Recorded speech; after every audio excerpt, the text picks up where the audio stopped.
اس کے بعد ایک حدیث سنا دیتا ہوں، صرف ایک حدیث پہ عمل کر لو، ساری دنیا بھی آپ کی، آخرت بھی آپ کی۔ میرے نبی نے فرمایا اربع من کن فیہ ما درہ ما فاتہ من الدنیا، چار باتیں مجھ سے لے لو، دنیا بھی تمہاری، آخرت بھی تمہاری۔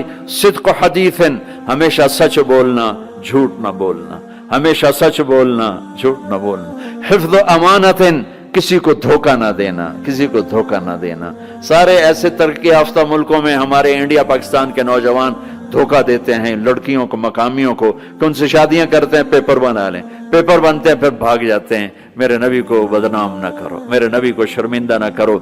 ایک واقعہ لکھا ہے احسان دانش نے کہ دہلی میں جب انگریز کا راج تھا تو ایک یہ جو پک پاکٹ والا سردار تھا، اس کے آگے چیلے تھے، تو اس کا ایک چیلا، ایک شاگرد صرف 2 روپے لے کر آیا شام کو، تو اس نے اس کو پٹائی کی کہ صرف 2 روپے۔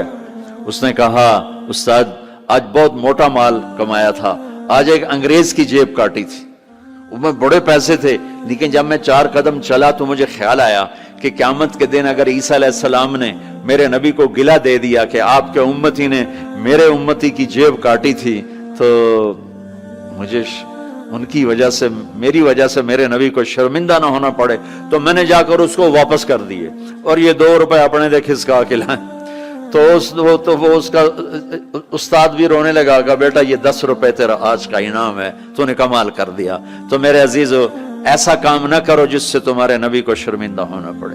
یہاں رہتے ہو صحیح طریقے سے پیپر بناؤ، غلط طریقے سے پیپر مت بناؤ، ٹیکس چوری مت کرو، ٹیکس کی چوری کے لیے ہیلے بہانے جھوٹ مت کرو۔ مسلمان سچ بولتا ہے، جھوٹ نہیں بولتا، مسلمان دھوکہ نہیں دیتا، دیانتداری سے کام کرتا ہے۔ 4 ٹکے بچا کر کیا کر لو گے؟ جھوٹ تمہارے چہرے کی لعنت بن جائے گا، قیامت کے دن کی سیاہی بن جائے گا۔ اور میرے نبی نے فرمایا جو دھوکہ دیتا ہے وہ میری امت سے خارج ہو جائے، من غش فلیس منا، جو نماز نہیں پڑھتا میری امت سے خارج ہو گیا، یہ نہیں کہا۔ جو روزہ نہیں رکھتا میری امت سے نکل گیا، یہ نہیں کہا۔ جو دھوکہ دیتا ہے میری امت میں سے نکل گیا، میری امت میں سے نہیں ہے۔ تو یہاں رہنا ہے تو سچائی کے ساتھ رہو، دیانتداری کے ساتھ رہو۔ شادیاں کی ہیں تو پھر نبھاؤ، پھر اس سے نبھاؤ، پہ فراڈ نہ کرو۔ ایک دن آنے والا ہے تمہیں اللہ کے سامنے کھڑے ہونا ہے، تمہارے دھوکے فراڈ سارے کھول کے اللہ تعالیٰ الگ دکھا دے گا، اور اس دن شرمندگی ایسی ہوگی کہ کہیں چھپنے کی جگہ بھی نہیں ملے۔ تو اللہ کے واسطے ایسے مسلمان بنو کہ تمہارے ذریعے سے تمہارا اسلام چمکے، روشن ہو، یہاں کی حکومت تمہاری تعریف کرے۔ یہاں کی حکومت تمہیں کتنی مذہبی آزادی دے رکھی، کتنی آسانیاں دے رکھی ہیں، تو ان کے ساتھ چیٹنگ مت کرو، ان کو دھوکہ مت دو، ان کے ساتھ فراڈ مت کرو، ان کا ٹیکس نہ چوراؤ، ان کو پورا ٹیکس دو، جتنا وہ تمہارا بنتا ہے سارا دو، اللہ تمہیں یہ تمہارا صدقہ بنے گا۔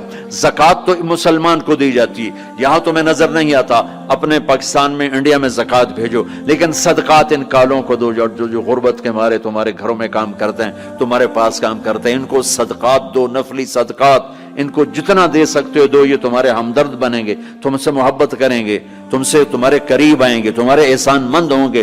مسلمان بخیل نہیں ہوتا، مسلمان سخی ہوتا ہے۔ تم ایسے جوڑ کے کیا کرو گے؟ قبر میں کتنے لے کے جاؤ گے؟ تو میرے نبی نے فرمایا ایک سچ بولو، ایک دھوکہ نہ دو۔ تیسرا فرمایا اخلاق اچھے کرو، حسن و خلیقت، اپنے اخلاق اچھے کرو۔ اور چوتھا فرمایا عفت فی طعمت، رزق حلال کمانا، حرام نہ کمانا۔ یہاں آ کے شراب کی دکان نہ کھول بیٹھنا کہ پیسے زیادہ بنتے ہیں، آگ لگا دو اس کمائی کو جس پہ تمہارا اللہ ناراض ہو اور اللہ کا رسول ناراض ہو۔ تمہارا ایک رینڈ جو حلال کا ہے تمہارے لاکھوں حرام کے رینڈ سے زیادہ اللہ کو محبوب اور پسند ہے، اور اس میں زیادہ برکت ہے۔ حرام کھا کے نہ کوئی سکھ کی نیند سوتا ہے، نہ سو سکتا ہے۔ اللہ کو بھولا کے نہ کسی نے چین پایا ہے، نہ پا سکتا ہے۔ یہ 4 باتیں آپ لے لیں، میں لے لیں، تو ہماری زندگی یہ بھی خوبصورت، وہ بھی خوبصورت۔ سچ بولنا، کسی کو دھوکہ نہ دینا، دیانتداری، اخلاق اچھے کرنا، رزق حلال کمانا۔ حضرت سعد بن معاذ بیٹھے تھے، ہمارے نبی کی نظر پڑی ان کے ہاتھوں پر، ہاتھ بڑے سخت تھے۔ آپ نے کہا تیرے ہاتھ کیوں سخت ہیں؟ کہا جی بچوں کے لیے روٹی کماتا ہوں تو ہاتھ سخت ہو گئے۔ تو آپ نے ان کے ہاتھوں کو پکڑ کے بوسہ لیا ایسے اور فرمایا بچوں کو حلال کھلاتے جو ہاتھ ایسا ہو جاتا ہے اس پہ جہنم کی آگ حرام ہو جاتی۔ ہماری تو آپ کی کمائیوں میں سچ اور دیانتداری ہو تو اللہ کی قسم 24 گھنٹے نماز لکھی جائے گی. پانچ نمازیں نہیں لکھی جائیں گی, 24 گھنٹے کے سجدے لکھے جائیں گے. کام میں, جاب میں, شاپ میں, کاروبار میں, اپنی ملازمت میں اگر آپ سچائی اور دیانتداری والے ہو تو آپ کا ہر لمحہ خوبصورت ہے اور نماز اور بندگی ہے. اپنی فیملیز کے ساتھ رہتے ہو, ماں باپ ہیں, ان کی دعا لے لو, ان کی دعا لے لو. بیویاں ساتھ ہیں, ان کو عزت دو, احترام دو.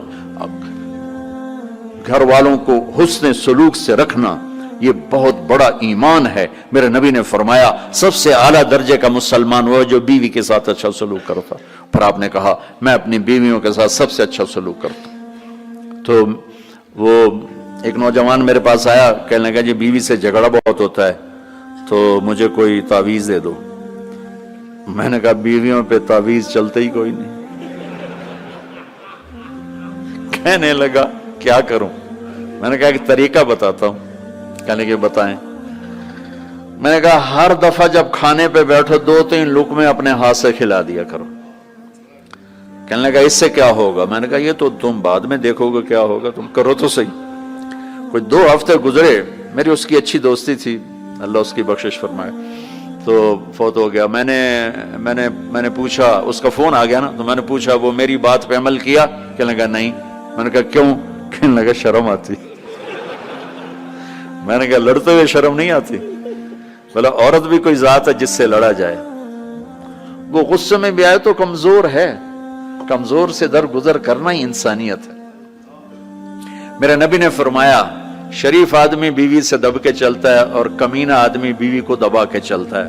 تو میں کمینہ بن کے نہیں رہنا چاہتا, میں شریف بن کے رہنا چاہتا ہوں. یغلبہن اللئیم ویغلبن الکریم لان اکون مغلوبا کریما احب علی من ان اکون لئیما غالبا. سبحان اللہ. تو میں شرافت والا بننا چاہتا ہوں, کمینہ نہیں بننا چاہتا. میں نے کہا تمہیں لڑتے ہوئے شرم نہیں آتی؟ گاما پہلوان پنجاب والوں نے سنا ہوگا, بہت بڑا رستم تھا. وہ پارٹیشن کے بعد پاکستان آ گیا لاہور, تو سبزی لے رہا تھا تو پاؤ تاؤ پہ کوئی ہو گیا جھگڑا, تو وہ دکاندار کے پاس گلاس, اس نے گلاس اٹھا کے مارا گامے کو, اس کے یہاں لگا خون نکل آیا.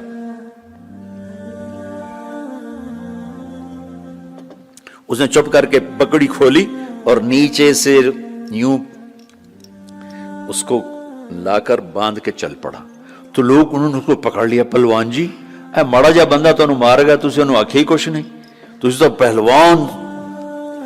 کہنے لگا ماڑے نو مار دیا شرم ہوتی ہے.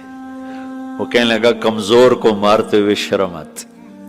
تو عورت پہ ہاتھ اٹھانا یا گالیاں دینا, اس کے ماں باپ کو گالیاں دینا, یہ تو جانوروں کا کام ہے, انسانوں کا کام تو نہیں ہے. میں نے کہا کر اور مجھے بتا. کوئی 2 گھنٹے بعد اس کا فون آیا, کہا مولانا صاحب کمال ہو گیا. میں کیا ہوا؟ کہ میں نے اس کے منہ میں لقمہ ڈالا, وہ منہ تھے کھلے رہ گئے, منہ کھلے رہ گیا. مجھ سے کہنے لگی تو خود تو کر نہیں سکتا, کس نے تمہیں یہ سکھایا ہے؟ کس نے سکھایا؟ اس نے کہا مجھے مولوی طارق جمیل نے سکھایا.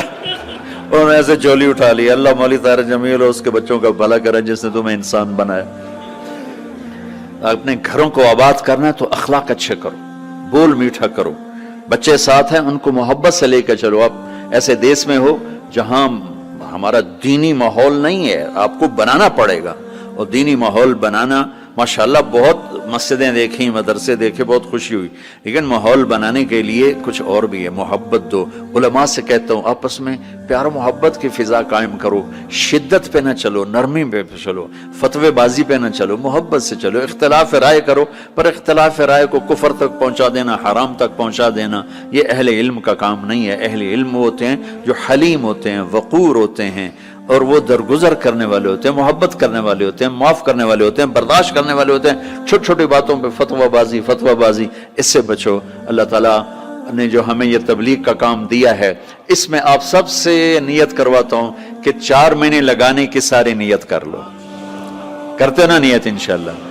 اور چھوٹی سی تشکیل کرتا ہوں کہ ہر مہینے 3 دن آپ لگا لیا کریں. اللہ کا فضل ہے، تبلیغ کا کام تو ہر جگہ ہو رہا ہے. اب ہر مہینے صرف 3 دن جانا شروع کریں. جنید جمشید مرحوم کو میں نے یہ کہا تھا کہ تو 3 دن لگانا شروع کر. وہ کہنے لگا میں تو ناچتا ہوں، سٹیج پہ گاتا ہوں، میں 3 دن لگاؤں گا. کیسے لگاؤں گا؟ میں ادھر یہ کرتا ہوں، ادھر تبلیغ کروں. میں نے کہا یہ تیری ڈوز ہے، دوا ہے، تو دوا شروع کر، صحت ہو جائے گی. 97 کی یہ بات ہے. اس نے بات پلے باندھ لی. ہر مہینے 3 دن لگا لیتا جب کراچی میں ہوتا. جب نہیں ہوتا تھا تو پھر نہیں ہوتے تھے. جب کراچی میں ہوتا تو 3 دن. 97 98 99 2000 اور 2001 میں 4 مہینے کے لیے نکل گیا. تو آپ سب مجمع ماشاءاللہ نوجوانوں کا ہے، 3 دن لگاؤ گے، ٹھیک ہے نا؟ اور اگر کوئی اس مجمع میں کسی سے ناراض ہے تو اٹھنے سے پہلے ہی اس کو معاف کرے. اگر یہیں موجود ہیں تو گلے لگے، اور وہ موجود نہیں ہے تو وہاں جا کے اس کے گلے لگ جائے اور اس سے معافی مانگ لے. معافی مانگو گے اللہ آپ کو معاف کرے گا. کسی 2 مسلمان کا آپس میں بائیکاٹ نہیں ہونا چاہیے. کسی 2 مسلمان کا آپس میں بول چال بند نہیں ہونا چاہیے. بیوی سے ناراضگی ہو تو بیوی سے صلح. پتہ کیا نتیجہ نکلتا ہے؟ جب آدمی بیوی سے صلح کرتا ہے تو اللہ اس پر اتنا خوش ہوتا ہے ان کے پچھلے سارے گناہ معاف کر دیتا. تو سارے بھائی نیت کرتے ہو نا؟ لگاؤ گے نا 3 دن.